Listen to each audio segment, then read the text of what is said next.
You can walk out of the gym, you're good. Yeah, Yeah, I you're mean, good. discomfort, I think a lot of people avoid discomfort. I think it's an important part of growth, whether it's discomfort, on the job, trying new things, starting a new business venture like you're talking about, what you're doing, um, doing a new workout. Several months ago, I started doing jujitsu. I'm not a, I'm not new to martial arts, but I'm new to jujitsu. I did karate when I was younger. I missed that discipline. I missed that brotherhood, that connection with other people. But at 53 years old, people are like, "What the hell are you doing?" It's like you roll around the floor with these 20-year-olds. I'm like, "Well, why not try something new?" I always wanted to try it, right? I love it. It's a great workout. It's different. Yeah, you get sometimes with working out, you get caught in a rut, especially with COVID. I wasn't really going to the gym. I'm training in my garage. I like to be around people. This is a great way to do that, and I'm enjoying it. But it's important to make yourself uncomfortable sometimes. You can't really grow if everything's always easy and comfortable for you. But that's in life in general. I think it's really important to do that. And you starting a new venture, you're definitely stepping out of your comfort zone. You're used to working a job, getting a steady income. You know how much you're making every week. You have a family to support, and here you are stepping out of that. But you're going to turn it into something big, I'm sure. But it's going to take time, and you're going to be uncomfortable. And for me, one of the reasons why I wouldn't say addicted to it, but so dependent on it, is because I suffered with depression and anxiety my whole life. So I use that as kind of, like you said, it's a religion. I find it's like my medication. After a good workout, I'm calm, I feel good. But I've always turned to, and when I was younger, I had sports. Obviously, you can't do that when you're older. So now I have other things that I rely on to help me better manage it. It's not a can't use that as a crutch or an excuse to say, "Oh, I'm kind of down today. I'm just going to sit around and do nothing." Your health suffers for it, your physical health. But if you're not mentally strong, it's a challenge. Look, I get up sometimes. I'm like, yeah, I don't feel like working out today. Right? You can't give into it. You just got to push through. And for someone who has mental health issues, it's even harder. That's why when I hear people who don't have those issues making excuses for, I don't have time to work out, my shoulder hurts, I got two torn labrums, two rotator cuff tears, I had back surgery when I was 20, I had knee surgery in 2007. That's not an excuse. Either is age. I'm 53 years old. I mean, but people will find the excuse because they avoid discomfort. That's just what they do. Or some people just not disciplined to be consistent with it. The new year is coming. Oh, I'm going to go join the gym. And 2 weeks later, they're done. I just, should be a priority because, if you don't have your health, what do you have? You can have all the money in the world. But if you're going to spend all that money to try and buy back your health when you're older, what's the point? Right.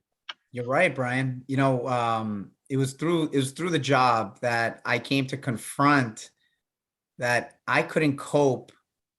I couldn't cope with what I defined as failure. And so a lot of things that came out of COVID for me was from the reflection of why did I get into these bad habits of thinking a certain way? And everything went back to just an early age. I would just start putting myself down. I really talked to myself in a negative way to push myself. Like, come on, man, come on, don't suck, do better. Like, and so that repetitive pattern of never really encouraging myself. And then I used to think this was just hokey pokey. Like, I mean, I'll meditate, I'll pray, I'll get calm, but inside the storm was always fierce, and it was always like ready to bring me down. I would celebrate others. Someone was down, one of my buddies or even a colleague, if they were struggling, boy, I was really good at being there for them. But then when it came to being there for me, I always let myself down. And then when I really needed to be there for myself during COVID, recognizing, Brian, how inferior I am behind a screen. Like, I had to make all these calls, scientifically based, dealing with, real experts in their field.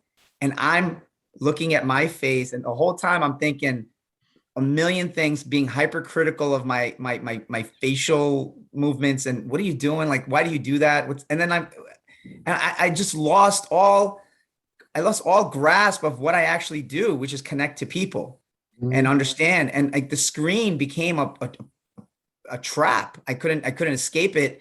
And I was having a tough time moving commercially anything that I was selling because it's a very limited profile, and it wasn't ideal for immunity. So it was a convergence.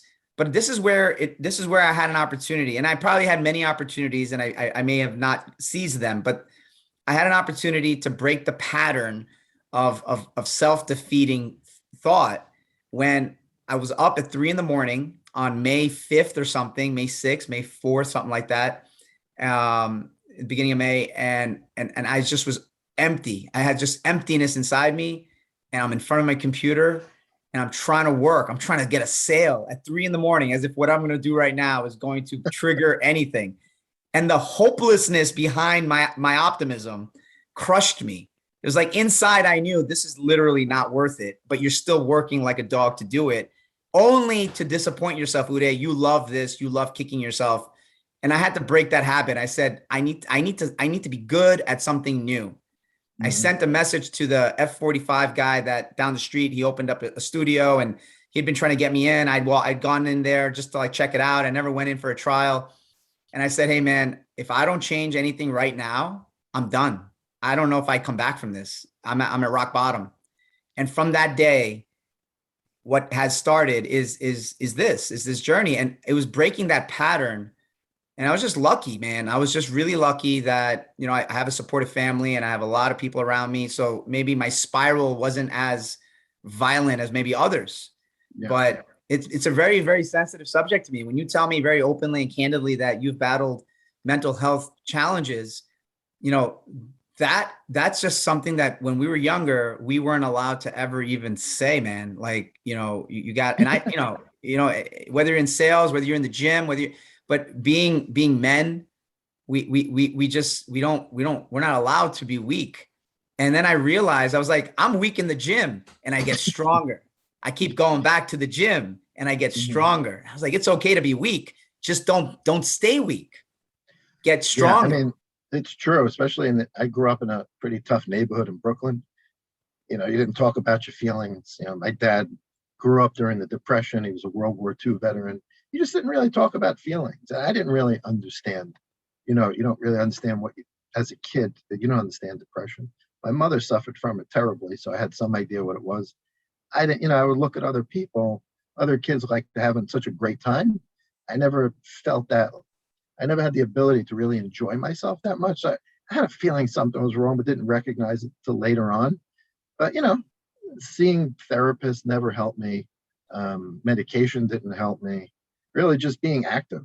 It was to me the best thing. And like you said, being positive, because the words you tell yourself mean a lot. If you keep throwing negative words into your head, that's the way you're going to live. Right? And if you surround yourself with negative people, it's the same thing. If you have good support, people who are encouraging and not negative, it helps a lot. But still, it's you that has to do the work. These therapists would go back to your childhood, of course. Oh, this happened to you. I'm like, okay, and I'm not going to sit here and blame my mother for my issues. I'm a grown man. I got to step up and figure out how am I going to help myself to feel better. And, thinking back, I always felt the competition. I loved the physical. I played hockey and football. So I liked the contact sports. So for me, and then I did martial arts when I was younger. That was like my outlet, right? So it kind of helped me get through that. And, but in a neighborhood where, you have tough guys walking around. You're not walking around saying, oh, I'm feeling depressed. No one, like you said, talked about it back then. But now, I've opened up to a lot of people, and me being honest, even here at work, people come to me on the side because a lot of people, they suffer in silence with mental health. Unfortunately, they don't get the help they need. Sometimes, people don't see light at the end of the tunnel and it doesn't end well. See it with veterans, killing themselves, coming back from war, not having the support that they need. Athletes with traumatic brain injury, not getting the support they need. It happens all the time, but it's really, you got to have that support system and that positive thinking, and you have to have an outlet. You have to figure out what makes you feel good.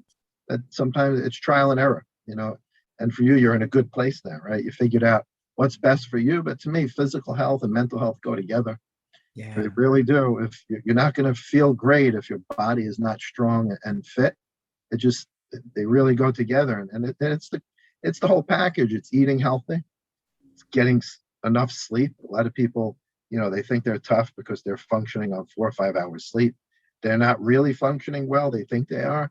They don't realize there's so much research around sleep deprivation and how it increases risk for diabetes, heart disease, depression, anxiety, all of those things. And, Right. especially with men, oh, I got to work 18 hours a day. I want to fatten up my bank account. I want to buy a house, a new car. All right, but if you're going to sacrifice your health, does it make any sense to do that? God bless you. For you, if that's what makes you happy, good for you. But my mental and physical health are my priorities. I have a family to take care of. Yeah. If you're not good mentally and you're not healthy physically, I don't know what use are you going to be to your family. With the advancements in formulations, like you have such good supplements out there, Mm-hmm. it's actually a tragedy if you're using those supplements. This is the thing that I got out of the physical fitness, just something simple as protein. Okay. What protein does for me right now is so different than what it could have done for me before when I was not nearly as active as I am right now. Mm-hmm. And seeing it being able to do what it needs to do. Otherwise, my body's not going to need it and it's not going to use it, or it's just going to become something else. And you start looking at these other categories, nootropics and the cognitive space. And you look at, even if you look at, let's say you have genetic predisposition to cholesterol. And so you're in good shape, but you maybe still have, I know some people that actually have high cholesterol and they're in great shape. Right here. There you go. I mean, and then I know some people that are out of shape that got great cholesterol. So some of this stuff doesn't make any sense. But when you give your body a chance to actually use these supplements that can maybe elevate you to another place, now our job becomes more interesting. When you have an informed consumer, when you're dealing with people that are like looking, not just to take it because, hey, I got to take vitamin D because some guy said I got to take vitamin D. Let me just take any vitamin D. You don't even know what your vitamin D level is. Yeah. Like, we got to have an informed consumer. And like, I feel very responsible in my own little sphere of influence where I have contract manufacturers and some brands, and being able to even do a podcast and then reach an audience and just speak about the importance of consumers really knowing what they're putting in their body and why they're putting it in their body. That's why you're formulating what you're formulating. I think the space is very confusing to most people. And that has a lot to do with, there's so much misinformation. There's so much misinformation about nutrition in general. There's so much misinformation about fitness. You have people who really aren't qualified to give out advice freely going on social media and posting things with little to no scientific evidence to support it. Look, it's a free country, but to me, if what you're saying might put people at risk, I don't really appreciate. I don't believe that should be. Social media gets screened and things get removed for so many reasons. But when it comes to stuff like that, they just leave it up there. Where are the fact checkers on all the inaccuracies about the nutrition and the science? It's just not there. But if you say something wrong about what your opinion is about a vaccine or whatever is going on today, it's quickly removed, which is kind of crazy because there is so much misinformation. Even with supplements, I've been in the industry a long time. I've been in the nutrition field since the 90s. I've spent time in academia. And the thing that people believe to be true about nutrition just goes to show you how much misinformation there is. For one, people think the supplement industry isn't regulated, which we both know is a joke. Now, if you're not following the regulations, which, there are some companies that don't, and they just sell products that aren't tested, they're putting in meaningless amounts of ingredients and making bold claims that they have absolutely no scientific evidence to support. But for players like us, Vitamin Shop, and a lot of brands that are products that are sold, people are doing the right thing. They're following GMPs when they manufacture products. They're testing their products. They're not misleading people to believe things. The product will do something that it won't. And again, we're talking supplements, right? They're designed to supplement a healthy lifestyle.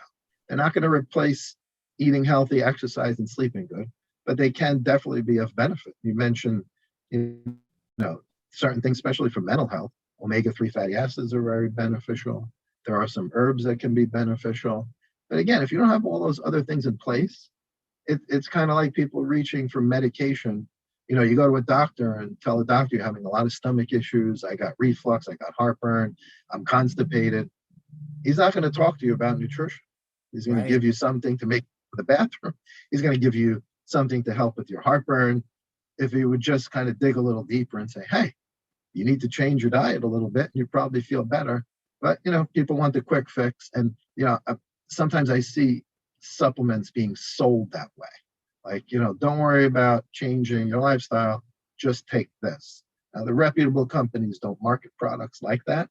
But look, it's unfortunate. There's a lot of misinformation. Supplements can be really beneficial, and I hate when I hear people and even physicians saying you can get all the nutrients you need from your diet. Well, the data we have shows that most people don't come close to meeting their daily requirements for many nutrients, Right. and even the most even the most the person who is most well-intentioned, they feel like they're eating well, and their diet consists of mostly whole foods. It's hard to get all the nutrients you need. And the daily values they suggest are really the minimum amount. To get optimal amounts, you'd have to eat a lot of calories, a lot of food, eat often, and frankly, people have a hard time doing that. That's right. We have an obesity rate that continues to grow, type 2 diabetes in teenagers, which years ago it was called adult onset diabetes because you really didn't see that in kids. Now you're seeing it children at a very young age because they're inactive and they're eating unhealthy.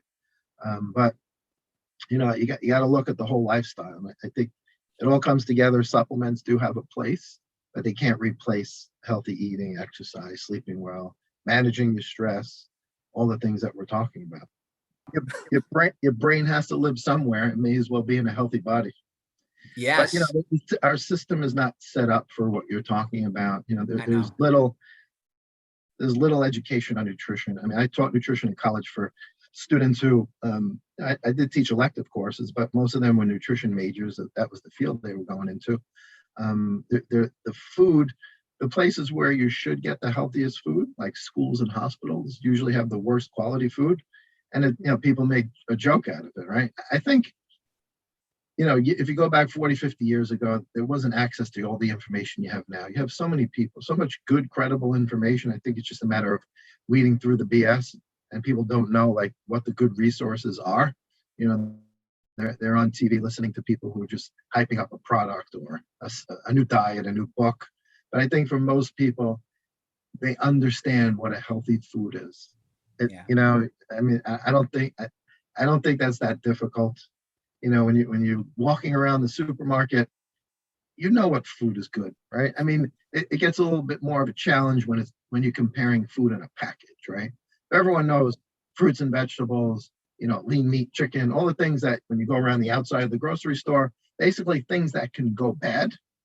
If a piece of like a Twinkie, you can keep it in your car for like 2 years and it doesn't go bad. If the bacteria don't want it, your body, it's not going to be of any benefit to your body. I think most people I think it's common sense of what a healthy food is. Now, as far as how much of it, you can even overeat healthy food, right? You still have to watch how much of it you eat, like everything in moderation. You can even get sick from drinking too much water, right? Something called hyponatremia, where your sodium levels drop too high. You can get very sick from that. You can overdo anything healthy. So I think moderation is key. Eating real food as close to nature as possible. It's not that complicated. I know there's tons of diets out there, diet books, people, these gurus who, want you to follow their way of thinking. There's no one way of eating. Some people do great on a keto diet, some don't. Some people can do the intermittent fasting. Some people can't go, 16, 17 hours without eating. I think we listen to our bodies. If you wake up in the morning, you're hungry, eat something, right? It shouldn't be a donut. If you're not hungry, don't eat. Wait till later in the day. But to intentionally not eat, that doesn't work for a lot of people. A low carb diet, a high protein diet, whatever it is, there's tons of that stuff out there. Sure. And there's always new stuff coming out. And that's where the money is, unfortunately. There's no money in common sense. Eat real food as close to nature as possible in moderation, exercise, sleep well, and supplement as necessary. Can I make money saying that? No, not really. No, So it's that's the true. challenge. And, with in medical school, the person who you're relying on for your health care, your physician, you're going there when you're sick. I don't really go to doctors. I get my annual checkup. If I'm a little under the weather, I'm not running to a doctor, but there's a lot of people who depend on doctors to give them the right advice. Right. Unfortunately, and it's not their fault, the healthcare system incentivizes treatment of disease, not health. So there's no money in keeping people healthy. There just isn't. So when you go to a doctor, if you don't walk out of there with a prescription, whether it's to a specialist or for a drug, do you feel like you got any value out of it? Probably not, right? No one wants to leave the doctor with nothing unless you're just going for a checkup. So that there's no training in preventive health care. I think more and more medical schools are starting to incorporate that, but they spend so much time. I have friends who are physicians, so much time on learning about diseases and symptoms and medications, and it's a lot of work. It is. So to squeeze nutrition in there, I think it's important, but it's just not the way the system is set up. We have more of a disease management system than a healthcare system. It's just the way it is, and it's unfortunate.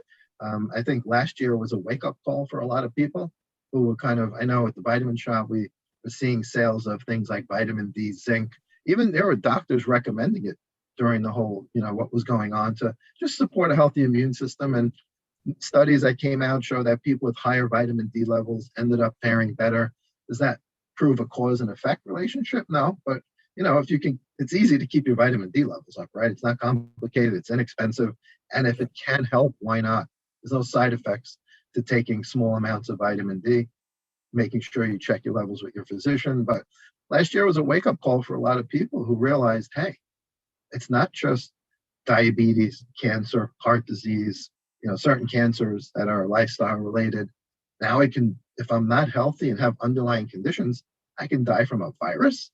So I think a lot of people got really scared, because, a lot of people who got very sick and died had some underlying condition. That doesn't mean no healthy people died or got very sick. Of course they were. I think it was a much smaller percentage, and people were relying on, well, we got the vaccine, we're good. But, even the companies that came out with the vaccine, they never said you can't get the virus if you're vaccinated. But Right. there's a really good chance you'll survive. You won't end up in the emergency. I mean, that's the goal, right? You don't want to end up in the emergency room on a ventilator, because once you're there, the risk of you dying goes up dramatically. So Right. if with the vaccine, free country, free choice, whatever you do, but it was never to stop you from getting it, right? Yeah. It was just really to minimize the damage, the collateral damage that can occur when you have a virus. The inflammation, look, you get the flu, there's a lot of inflammation in the body that comes from your immune response. Right. Unfortunately, with COVID, that inflammatory response they call the cytokine storm really caused a lot of damage in the lungs. And I think that's where the issue was. So we haven't seen a virus like this in a long time. But again, I think people got nervous. They're like, wow, I got to get healthy now. So they think they got to turn around. And look, that's great. If that got them on the path, unfortunately, some people need a scare like that to make changes. And that's good. That's fine. They went through whatever they went through. Now they got their life in order, and they're eating healthy, and they're conscious of, getting up and exercising every day, getting out and getting sun, and, trying to do all the things that you do to stay healthy. But unfortunately, it took a lot of lives. But I think, some people came out of that with a different way of thinking, saying, hey, I better prioritize my health or I'm in trouble. Yeah. Well, without a doubt, physical fitness is definitely more important to people, even at the workplace. I read a really insightful post on LinkedIn where someone was making a bold declaration that within the next few years, it's going to be pretty much standard operating procedure that companies have gym time included in the daily regimen of their corporate lifestyle. And, that has to be something that corporate has to look at and say, you know what, let's incentivize our employees. Let's make it so that a healthier employee, it means a healthier employee stays with us longer and is better and more productive, because, COVID's not going away. It's not, I mean, whether it comes back in another form, another name, but that cat's out of the bag. We're not going back to pre-COVID world. COVID, there's no way in the world a human being can be on this earth and say, okay, I'm untouchable.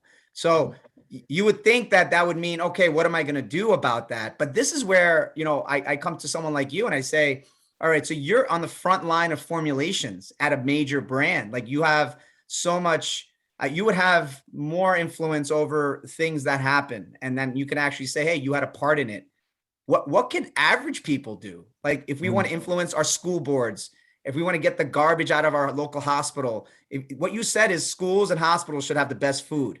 That should almost be like an act of Congress, like, if you, yeah, because that's, they're supposed to be harbingers of health. So like, what do we do? What do we do to fix this? The system's not, it doesn't incentivize health.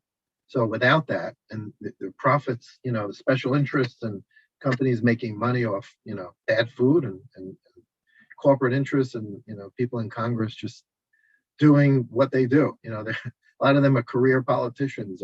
Does that mean they're concerned citizens and care about people in their districts? I don't know. I'm not around that. I don't know. All I can say is I've been working in this industry a long time. I know products that I've formulated over the years or had a part in, hopefully had a positive impact on people. I've taught nutrition to people and I help people every day doing what I do. Hoping that little bit can make a difference as far as taking it to the next level. Yeah, I mean, if you can talk to your local congresswoman or man and figure out, what influence you can have, there's just, I don't know. I don't know if there's that much of a demand because, to be honest with you, I think people will always look for the easy way. We're talking about making some difficult change. People don't like change.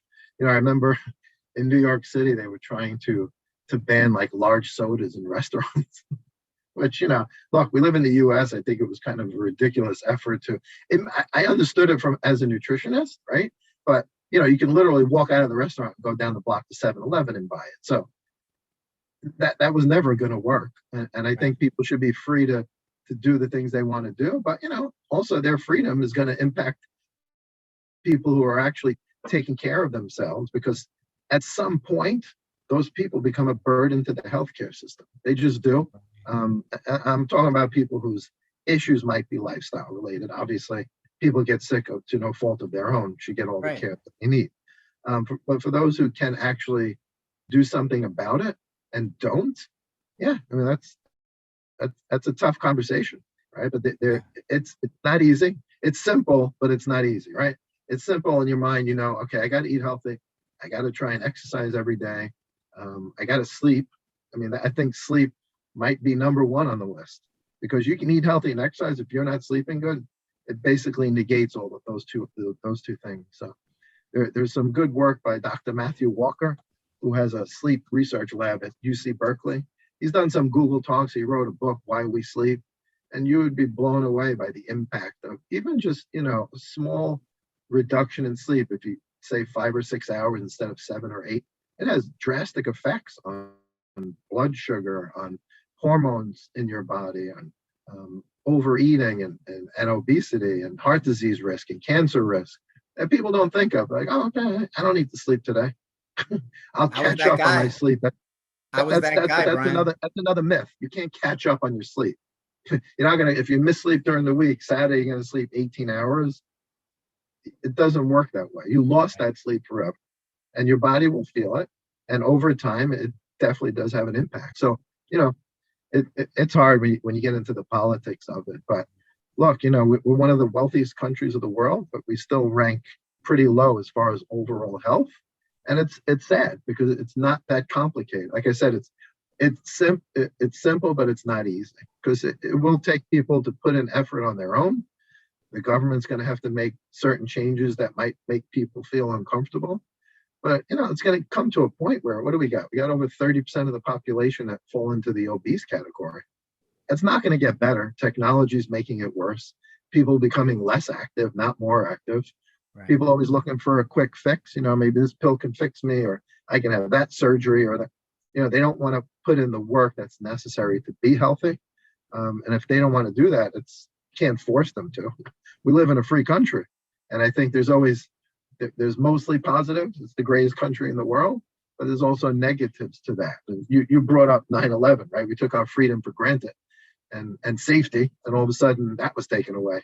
And we're seeing over time, as the health of this country continues to decline, that there are some challenges that come with the freedoms that we have. That people are not always going to make the right choice, but we have to do everything we can to encourage people. Like you see a new person in the gym, you're not going to start sitting there laughing at them because they're overweight. Which is, I never understood why people would do that. That's why they're there, right? To get healthy. At some point, everyone wasn't healthy or starting out at some point, maybe not like them. But you encourage people, right? You don't discourage people. I think you make such a good point about the gym and like being looked at. And one of the things that the high intensity interval training that I'm doing has helped me do is you're working so hard in that short period of time. You don't have time to notice anyone. You're just working on yourself. You're just doing your work, and you have 30 seconds on, 10 seconds rest, 30 seconds on. You're doing that for 45 minutes to an hour. You barely have enough time to even catch your breath.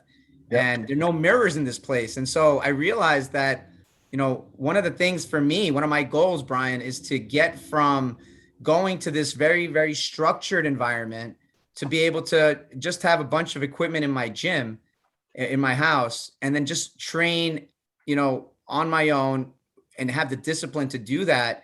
And, going to the gym is something that now I look forward to because I want to change the way I used to go to the gym, super self-conscious, super just inferiority complex, just super, like a long way to go. I used to go with buddies, and that was super awesome because I had the big, strong guys, always pushing me and egging me on. I was in the best shape of my life before now when I met my wife.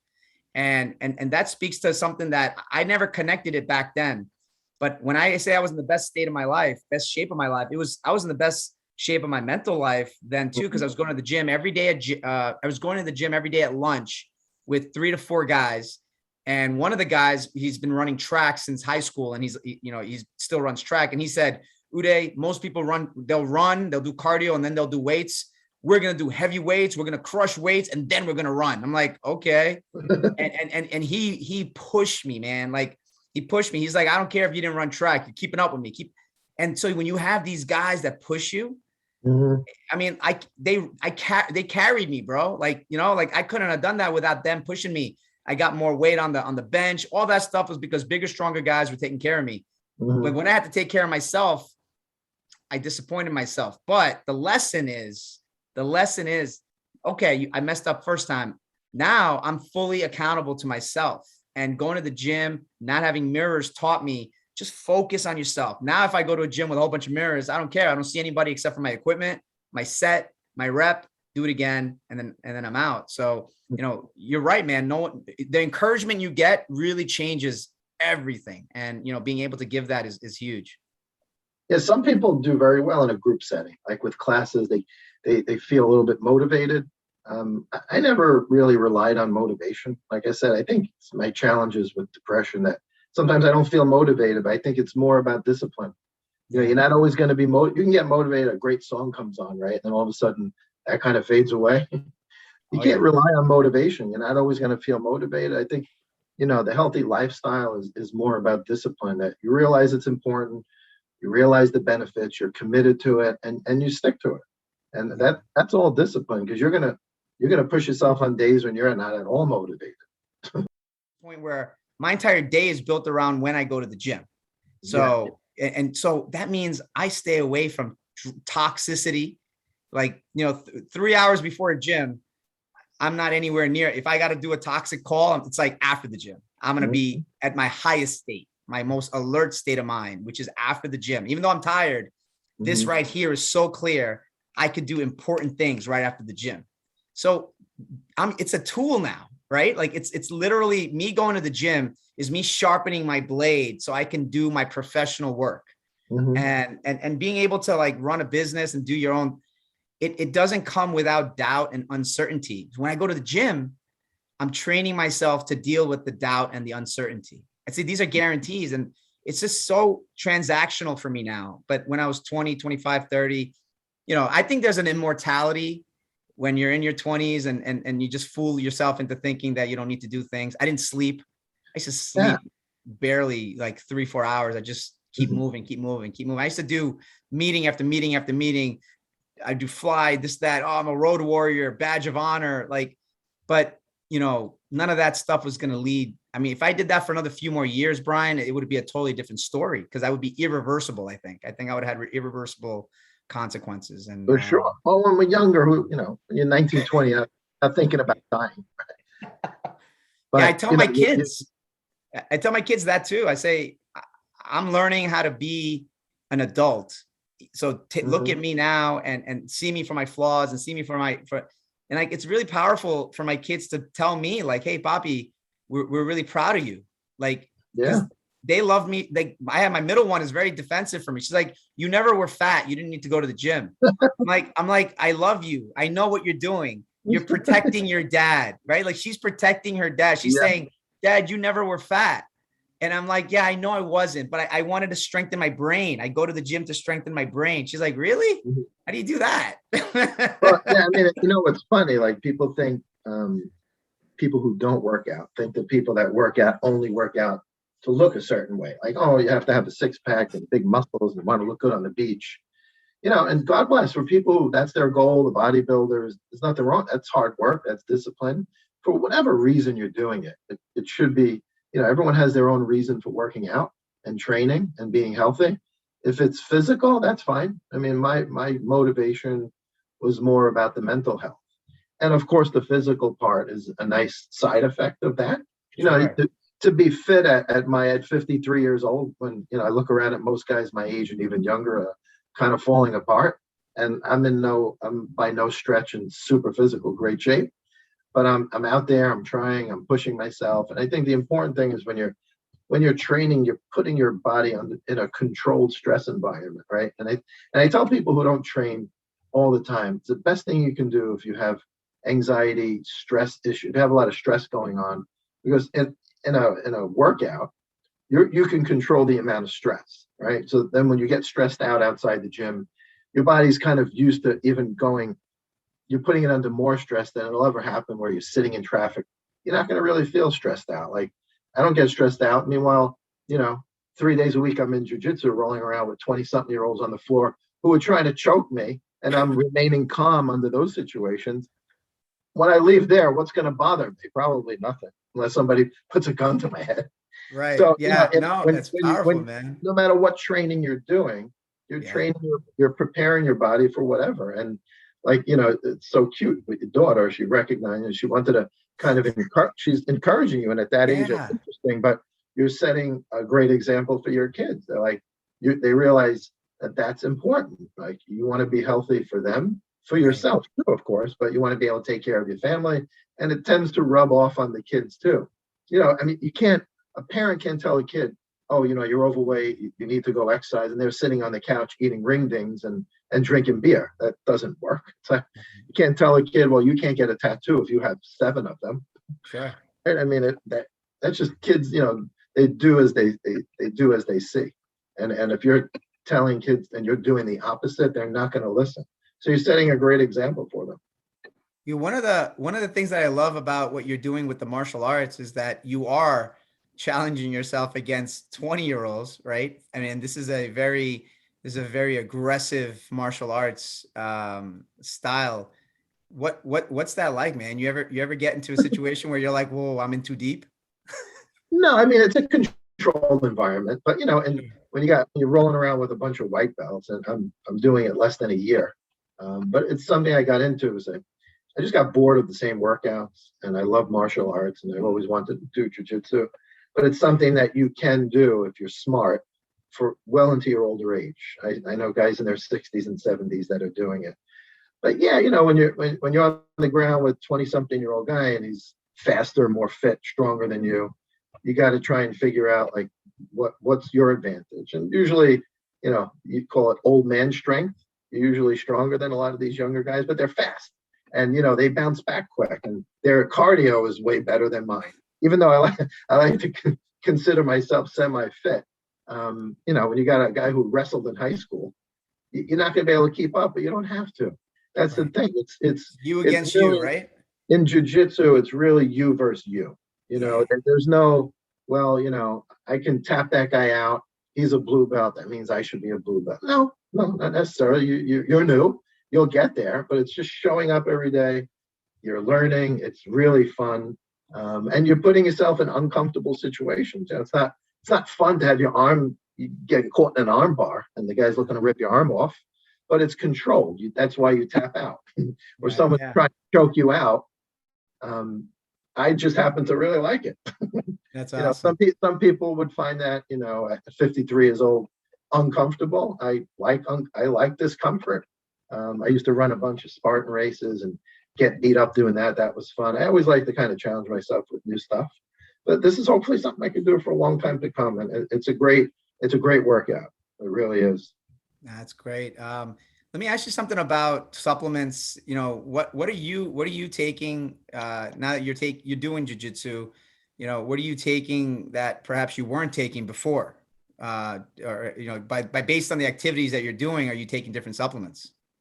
So I think I've upped supplements related to joint pain Ah, because makes it's sense. it's a different type of it's a different type of training, right? Sure. I used to do, and I still do kettlebells, but I used to do a lot more. I don't do the traditional like curl, chest, bicep, tricep workout. I do mostly functional fitness with kettlebells, and I have an assault bike at home, and I have an ab wheel. I used to train a lot more, but since I cut back on that, I would say more things like turmeric, higher doses of fish oil. It really hasn't changed that much because most of the things I take are nutrients. Like, I don't eat fish, so I want to make sure I'm getting omega 3s. I like to keep my vitamin D level up pretty high. So I make sure, when I get my blood work, I make sure I'm taking the right amount because look, if you're really low in vitamin D, you could take 2, 3, 4,000 units every day for months and it may not come up. You may need much higher amounts. That's why you mentioned earlier that it's important to get your blood test. And especially in the wintertime, you're not out in the sun, you may need more of that. So I up it a little bit in the wintertime. But and CBD has really been helpful for me. I've been using that. I upped that a little bit since doing this kind of training. And I find I need more recovery time between jujitsu workouts than weight workouts because you're using your whole body, right? You're getting thrown around and you're putting your body in uncomfortable situations. And I got injuries, torn labrums, rotator cuffs. I had back surgery. It is what it is. So you're fighting through that. But CBD is really helpful. I know it's helped me with my anxiety. I've been using it for a while now, and it definitely helps with sleep a little bit. So that's really it. Other than that, a multivitamin. I'm not big into like greens drinks. I may do that once in a while. I'm not, unfortunately, a huge fan of eating vegetables, even as a kid. So I'll take a greens drink here and there. Magnesium is really important. I eat a lot of nuts and seeds as snacks. So I get a lot, I supplement with a little bit of extra. Um, Probably, zinc, vitamin C. Um, that's really it. I don't take a lot of stuff. Sure. I think nutrients are important, and I don't eat a lot. So it's really hard for me to meet my nutrient requirements just through food. I can't eat 5, 6 times a day. I just can't. And I can't get enough nutrients at 3 meals. It's really hard to do. Trying to maintain my weight, it's challenging as you get a little bit older to do that. So I want That's to make true. sure I'm able to do that, well into my 60s, 70s, and beyond, and maintain lean muscle. So you got to make sure you're getting enough protein, of course. That you can usually get through food, but I'll have usually at night, I'll have a protein shake in addition to that. What else? That's really about it, to be honest. And some NAC, which is really good for the lungs, especially now with Sure. COVID. NAC that uh, there's a lot of talk about taking it out of formulas. Yes, so that was the issue. So NAC is also a drug, and pharmaceutical Okay. companies are saying that we shouldn't be allowed to sell NAC, but it's been sold for decades. Right. Um, we still sell it at Vitamin Shop. I think Amazon pulled it and some other companies pulled it. The FDA hasn't said it. It's not illegal to sell. It's just that the pharmaceutical companies are claiming, and it is a drug. It's used for if someone ends up in the emergency room or if they overdose on Tylenol, it prevents liver damage. So they usually give it through an IV. It's also used in cystic fibrosis patients to break up mucus. It's a really good mucolytic. so it thins out the mucus a little bit. And to me, it's really good for like any kind of inflammation in the lungs, and it's a great antioxidant. This is But N-acetylcysteine. N-acetylcysteine, yeah, it has a funky odor because anything that has a high concentration of sulfur, which comes Right. from the cysteine, usually smells pretty funky. So when you Yeah. first open the bottle, you're like, "Whoa, what's wrong with Yeah, it's that?" like a smelling It's normal, salt, right? it's like rotten egg smell. But it's kind of controversial right now. It's Right. not illegal. We're still selling it, but some Well, this is companies. something that's very interesting because, like, see, Vitamin Shop is a brand that people respond to. Like, if it's good enough for Vitamin Shop, it automatically has a label of authenticity or trust. You know, Mhm. I personally, if I didn't know anything about this and you told me that it's available on the shelves of Vitamin Shop, I'd say that, you know what, they probably have experts that have already looked into it and it's okay for them. It's okay for Yeah, me. I think that's one of the key roles that a Vitamin Shop and other stewards of the industry play. I think that's a really key role. And, you know, getting that information out like this, like person to person and within a small tribe, like tribe to tribe, it does a lot to quell the misinformation because things get hot real fast and then they just take off and people start putting their own spin on it. yeah. Well, there's a lot of trade organizations that are working with Congress now to try and figure this out. Haven't heard there haven't been any updates. I think it's just going to go away. Right. I don't, and people will start selling it again. But who knows? I mean, same thing with CBD. There's no clear FDA guidelines around the regulations yet. It kind of varies state to state, but we sell CBD. You know, you shouldn't be Yeah. making disease claims for any supplement, never mind CBD. It's safe. People are using it. Again, you got to make sure you're not overdoing it. But you know, it's something that people are interested in using and are benefiting from. It's just that the FDA's main concern is always safety, and I understand that. They want to make sure they get through enough, they see enough data and information to make them comfortable with the safety profile, and they'll probably figure out how to work it out as like a food additive or something. But Sure. eventually, it'll be more widespread. It's pretty popular now. So we'll see. But yeah, with Vitamin Shop, we in all our stores, our health enthusiasts, that's what we call our store employees, Right. are well trained. I review all the training and education for the company, and they're very knowledgeable. No one's going to push product on you. That's just not Right. our approach. We're more about education, making sure people understand the importance of lifestyle first and then supplements. And supplements can fit into almost any lifestyle. And we make sure we tailor the right supplements for that person. We're not just blindly recommending a bunch of stuff that people don't need. That's not our approach. It's not just about pushing product. It's about educating people and helping them make the right decisions for their health. One of my favorite products, one of my favorite new products on the shelves of Vitamin Shop is Fit Butters. And it's an interesting thing for me because I had to try to deal with, me working out more made me hungrier. Like I had to figure out a way to fill that extra, like I wasn't going to just eat junk food.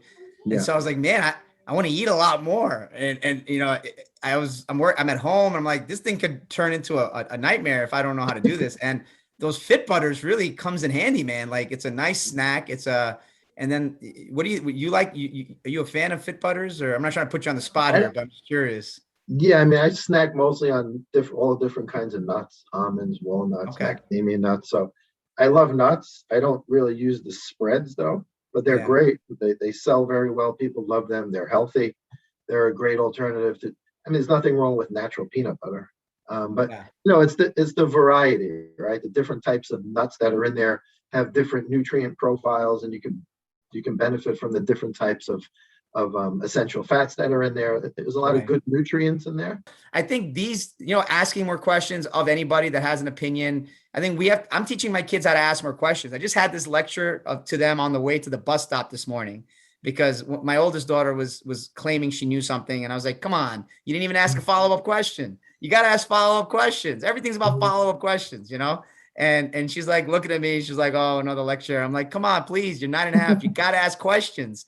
The more questions you ask, the better shot you got of getting an answer. And Yeah, so I especially feel like, in a group setting.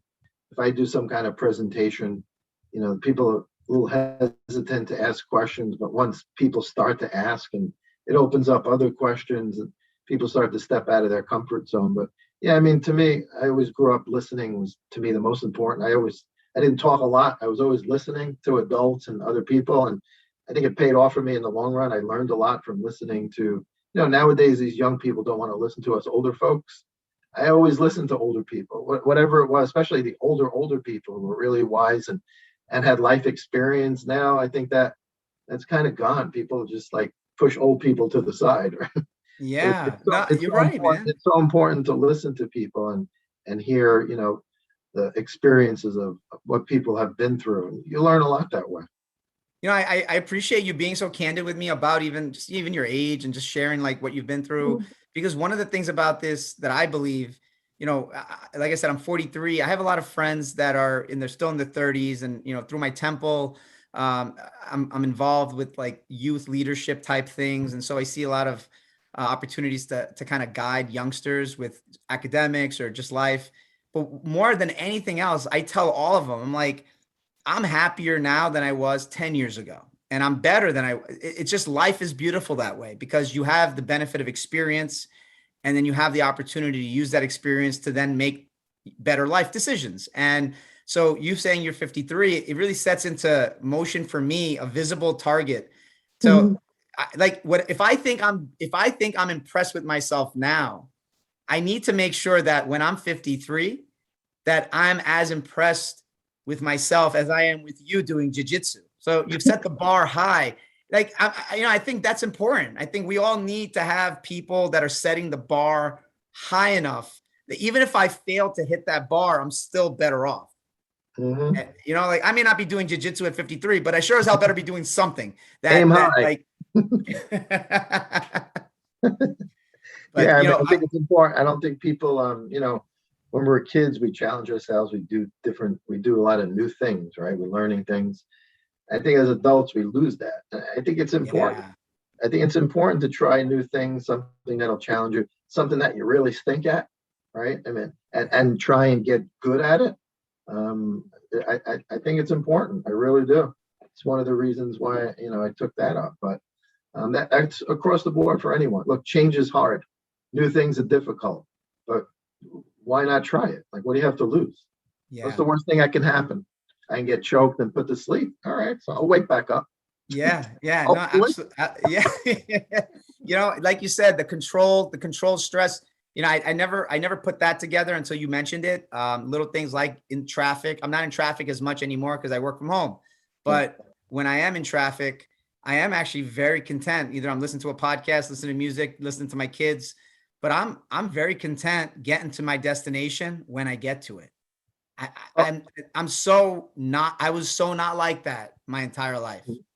well, there's a lot of people who are very high strung and get stressed out over, oh, my coffee's cold, or I think a lot of those people are not people who typically train every day.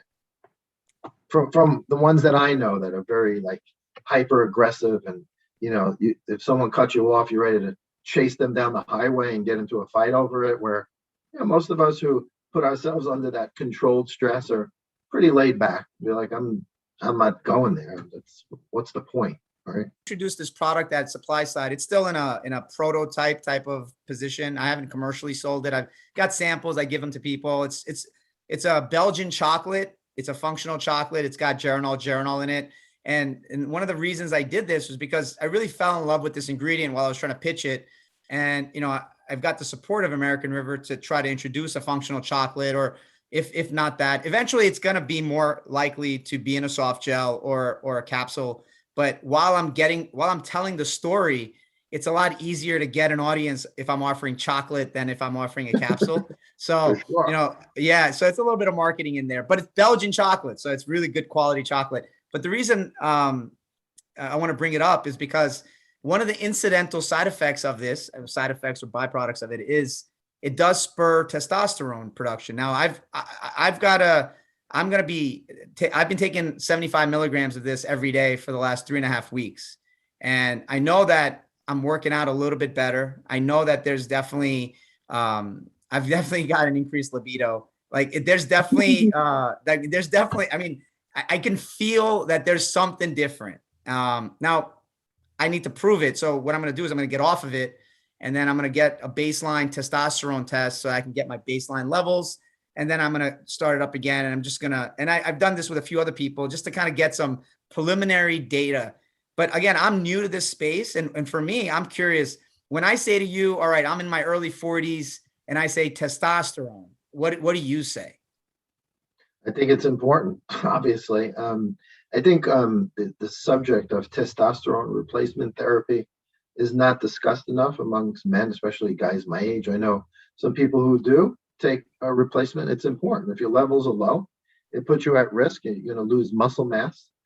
You're going to be depressed. It can increase your risk for a lot of different chronic diseases. Just like a woman gets, estrogen replacement, depending on risk factors. Men should be looking at it too, and doctors should be willing to work with men. But again, testosterone replacement is inexpensive. There's not a lot of money to be made there. I know guys who have gotten off antidepressants, have reversed their type 2 diabetes, reversed their depression, all kinds of things by just getting their testosterone levels up to I don't know what we call it, the range of what they call normal. May not be, it could vary for each person or for a different laboratory. So I think it's important to work with a doctor who understands hormones, like an endocrinologist, not just somebody who's, you got guys in the gym shooting up testosterone at 25 years old just to get jacked. In an uncontrolled environment, I think it's dangerous. In a controlled setting where you're getting regular blood work, you're getting your levels checked, I absolutely think it's an important subject and something that's often overlooked. And unfortunately, men suffer because they don't hear about it. They don't know about it. They don't realize how important it is, but it can make a huge difference in how somebody feels. Yeah, and just going down that rabbit hole of all the things that journal affects, when I started reading more about testosterone, I realized how little I really knew about it, right? Like we think we know about it just because we say it. Like testosterone, okay, I know everything I need to know about it, but I knew nothing. I knew Well, really nothing. healthy eating, working out, lifting Yeah. weights, sleeping can all impact testosterone in a positive way. But if you have all those things in place and you level and you're still not feeling great, you may want to get it checked and maybe consider doing testosterone replacement under a physician's supervision, not on your own, where you just kind of, it's like a crapshoot. It can become very dangerous. Yeah, personalized nutrition. We see that area is getting more attention. And I went to a conference in California during the summer, and I spoke to a company that's based out of Utah that does individual testing. I forgot the name of that test lab. They actually, as part of this conference, they had sent out complimentary vitamin D tests, and I had gotten my vitamin D tested. And it turned out that I had gotten it tested 6 months before and it was deficient. And then I had supplemented and then I got it tested again. It was good. So I was like, hey, that's awesome, man. I love the fact that this worked. But they're telling me that, within the next couple of years, they're going to have the technology to be able to dispense testing where with one administration of blood work, they'd be able to do multiple baseline testing. And as I'm sitting there, I'm listening to this guy. I'm like, this is definitely the future because, for guys like us who want to take ownership and accountability over our health, I don't really want to get stuck into the medical system. I don't want to be going to that. Like if I go get blood work done through my doctor, I get like an $800 bill. I have bad insurance too. So, but the point is, that shouldn't be the case, right? If I'm trying to be proactive about my health, I should be encouraged to do that. And this guy's talking about commercially testing like that being available. So average people can just go get personalized testing, baseline levels, and kind of figure out what we got to do. Yeah. I think there's a lot of Testing optimism. technology has come a long way with certain types of testing, blood tests. But I think also, what do you do with the data? Like, what does the information mean? Is that information, has anything been published in the literature where it's peer reviewed, where people are looking at, where there's a relationship between low levels of this or high levels of that, to just get a blood test that's looking at certain numbers, if you can't use it for anything, or if it doesn't mean anything, and there's really no science to support it, I'm not a big fan of that. But I think some companies are really, they're collecting a lot of data over time with different people, and they're getting the information, and hopefully they'll stop publishing things where it says, hey, if we've noticed in this population of 30,000 men, and it still is not, it's not a cause and effect relationship, but like vitamin D, if you have low levels, you might be at risk for A, B, and C disease. And same thing with more advanced testing. They might find some relationship between low levels of this, high levels of that with X, Y, and Z disease. So then it's helpful. But to just randomly get a test that looks great, sounds great, but there's nothing you can do clinically that's useful, then I think you're just throwing your money in the garbage, because what are you really getting at it other than the report looks great, the numbers are great, what does it mean? Right. And if you have no science to really support the connection between anything health related, I don't know, not a big fan of that. Yeah, that's where I think that a company like that, individual testing companies, they're probably going to be coveted by medical practitioner companies that have the actual infrastructure and the medical clinicians to actually, the results come with a phone call and says, hey, I want to talk to you about your results. And I can imagine that could probably be really useful. And I think to some extent that already exists.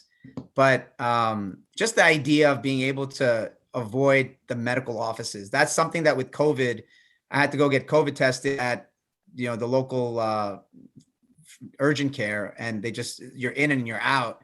Yeah. And, I don't want to go anywhere near a doctor's office, man. Like, I'll go for a physical and I want in and I want out. If I can get my testing done without having to ever leave my house, it gets mailed to me. I prick my finger, put it in the post. Convenience is key, for sure. Yeah, I mean, nobody likes to go. Yeah, I mean, in general, I don't think people should be relying on their doctor to keep them healthy. I agree. It's really not their goal. If you have a health issue, you should see a physician and figure out, how you're going to address it. And, there might be times where medication, I'm not against medication, might be necessary, right? But I think lifestyle changes are always first, should be, but that might be in conjunction with the right medication, hormones, whatever it might be. That's important. But, thinking your doctor's goal is to make you healthy is just not a pro. It's not going to happen. It's just not the way it is. They're there to advise you on certain aspects of health, but it's not to keep you healthy. That's your job. And you got to make the effort to do all the things you need to do. And then if you get sick, sure, of course you should see a doctor. And if you need medication, that's fine too. But most of the things that we see are preventable through a healthy lifestyle.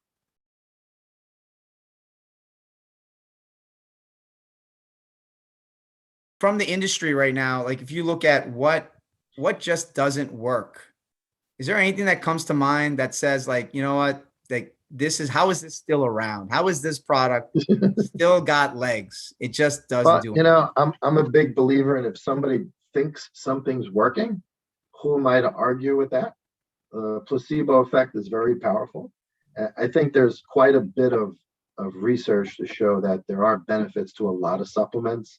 So it's not, who am I to say, this shouldn't be sold because it doesn't work. There are some people buying it. They feel like they're getting some benefit from it. Look, a lot of things are difficult to measure the benefit of. If someone feels like they get more energy from product A, I can't argue with that, right? Especially if they've been taking it long term, and if they stop it, they don't feel the same. It's not really for me to say, which product doesn't belong in the space. There are some things, I think too much caffeine. You can always overdo things. These energy drinks, I think you got to really be careful with. You can overdo nutrients. You take too much calcium. If you're not taking enough vitamin K, that's not good, because vitamin K2 particularly helps ensure that calcium gets shuttled out of the arteries and into the bone tissue. So if you overdo vitamin D and calcium without balancing vitamin K2, that could cause a problem. And if you tend to get kidney stones where calcium combines with oxalate, which oxalate containing foods like green leafy vegetables and other things, you can Google that. You might be at risk for kidney stones if you overdo calcium. So you can always overdo a good thing. It's not really for me to say, this supplement is a complete waste of money. I just think you got to be smart. You don't need to take everything. Take what you think you need. Always start with nutrients first, and then fill it. If you have some joint problems, if you want to add in like these glucosamine supplements and things related to that, to try them, give them a fair try. Things like CBD, if you're stressed out or you don't sleep that great, give it an honest try. A lot of people try supplements and they take it for a few days, they feel nothing. It's not a drug.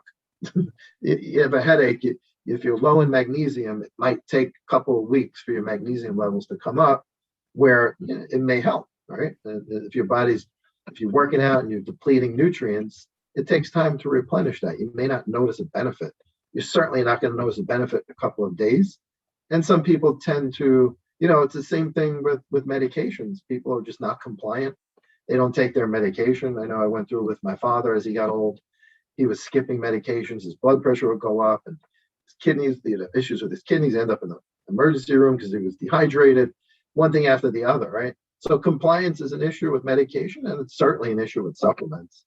You don't want, if you're encouraging people to supplement with things they actually need, you also don't want to burden them with too much stuff, and then they take nothing.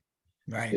If they're strict about taking nutrients first, a good multivitamin, some extra magnesium, make sure you're getting all the minerals, iron, vitamin, zinc, selenium, copper, all those things that kind of work together in the body. You don't want to take too much of one thing. Too much zinc can throw off your copper balance. So it's all important, but nutrients first, and then supplement with other things afterwards as needed. Hey, you deal so close, you work so closely with the health enthusiasts, with the training, with everyone saying that direct to consumer is the new wave, and brick and mortar stores, they're you see these pictures of these malls that are empty. But I mean, I see Vitamin Shop. There's a Vitamin Shop walking distance from my house. Plenty of people right there. There's an LA Fitness. There's an LA Fitness right behind it. I mean, it's great location, and they're all located right near a gym. Mm-hmm. I see there's plenty of traffic there. What do you think about the brick and mortar, future? What's the outlook look like to you? So I think that's coming back around. I remember back in the days, the old mom and pop health food store where you go in and, the people who worked there knew you and they knew your family. I think people are kind of looking for that again, that more personalized service. I think that's kind of missing. I know at Vitamin Shop, sure, we've seen increases on web sales, and maybe sometimes you get less foot traffic, during COVID. But I think that's coming back around because I think people like that. They miss that contact, and I know the people that shop in our stores look forward to talking to our health enthusiasts because they may read something on the internet and they know that they're going to get good advice. And look, and maybe they want to buy a supplement, but the health enthusiast knows enough to say, hey, based on what you're telling me, you probably shouldn't take that. Maybe you should take this. So, getting through the misinformation. And I think we're seeing a lot more of that. So I think that concept of, going into the store, talking to someone is making its way back. I really believe that. I think people miss that contact. And I think we'll see that continue to increase in our stores. And I think it really has to do with the people that work in our stores. They're well trained, they're knowledgeable, they're not pushing people to buy product. They're helping educate people so that they can make the right decisions for themselves. And we're kind of there to just kind of guide them along. But I got to actually jump on another call. Hey, Brian, I appreciate your time, man. Thank you so much. I've been looking forward to doing this for a while. Was awesome. I got to tell you, I so appreciate all your content. Like when you put yourself out there the way you do, you really helped me in vocalizing what I was trying to do and what I am continuing to try to do. So thanks for being a great role model. Yeah, I'm happy to hear that. That's great. You and I go back a long time. Yeah, man. I want to wish you much success in your new venture. Anything I can do to kind of support that.